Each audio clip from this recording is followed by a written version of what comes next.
The Chinese Foreign Ministry has once again reacted to the face-off with India on Monday. The big takeaway from the press briefing was that China did not confirm any casualties from the Galwan Valley skirmish. It was widely expected that China would confirm what the Indian Army and the US intel reports seem to indicate. China once again blamed India for crossing the line of actual control and provoking and attacking Chinese troops. At the same time, Beijing said that they were in close communication with India to diffuse the situation at the border. According to reports, talks are underway at both military and diplomatic levels. The Foreign Ministry spokesperson also said that China does not want to see any more clashes with India. Listen in to the Chinese Foreign Ministry's press briefing. Recently, to ease the border situation, China and India have been in close communication through diplomatic and military channels. On June the 6th, the two border troops had commander-level meeting and reached important consensus on easing the border situation. But astonishingly, on June the 15th, the Indian troops seriously violated the consensus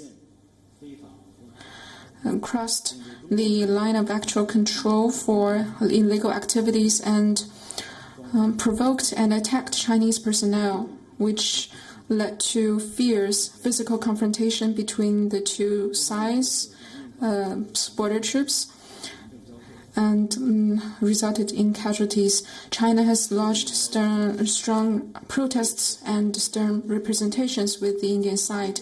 We once again solemnly ask the Indian side to act on our consensus, strictly discipline its frontline troops, not cross the line, not make provocations, and not take unilateral actions that may complicate the situation. The both sides agreed to resolve this related matter through dialogue and consultation and to make efforts to ease the border situation and safeguard peace and tranquility in the border area.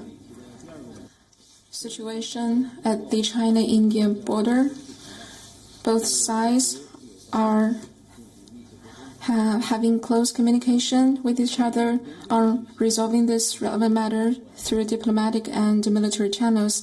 The overall border situation is stable and controllable.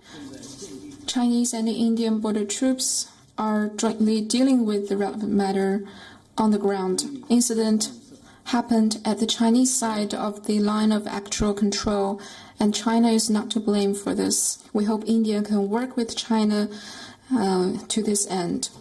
From the Chinese side, we do not wish to see more clashes.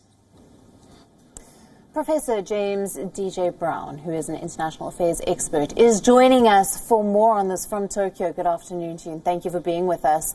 Many lives have been lost on both sides, 20 on the Indian side and 35, according to the U.S. intelligence reports, on the Chinese side. But China is refusing to release the official death toll.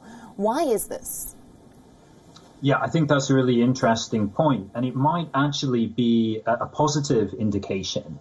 Because if China wanted to escalate this situation, if they wanted to stir up public support for a strong position, they would want to release casualty figures and thereby ensure the anger of the Chinese people. By deciding to, at the moment at least, hold back any casualty figures, that does suggest that China wants to disengage, wants to take some of the heat out of this issue. Professor, this is the biggest face-off in about 40 years, and there have been many negotiations, many meetings between the two countries on the disputed border issues. I believe there were about 23 such contested places, but the Galwan Valley is not actually a part of these disputed areas. Why has there been this issue here? I think what we can see is that this is part of a broader change in China's stance. For a long time, it was quite accurate to describe China's international position by that well-used phrase of Deng Xiaoping of hide your capabilities, bide your time. But when we look at China's actions throughout the world now, we can see that it's a very different China. It's a China that is willing to be much more provocative, which is willing to show its capabilities, and is willing to take really large-scale risks. And so I think that this incident is just another indication of, frankly, a much more aggressive China internationally. Right. Now, this standoff has taken place during de-escalation. How did this happen? Well, all we have at the moment, and certainly for myself watching this from outside, is the two different versions, where you have the Chinese Foreign Ministry, as was just covered in your report, saying that this was India leading the provocation, with the Indian side instead saying that China had agreed to withdraw from this area. The Indian troops were going in to check that this withdrawal had taken place, to take down a structure that had been placed there, and that's when they were attacked by the Chinese side. So I think we'll have to wait a little bit to get the full details on this, because at the moment we just have those two contrasting versions. Right. And Professor, we know that there is the road that India has built that is relatively close to the border. Would the Chinese perhaps feel that this road could be problematic to them, and therefore this could be the reason for a skirmish at that place?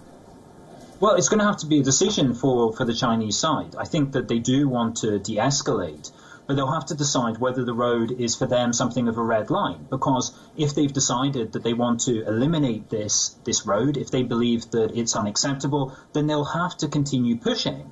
Whereas doing so will then lead to further escalation and further difficulties at a time that is very tricky for China. This really couldn't come at a worse time.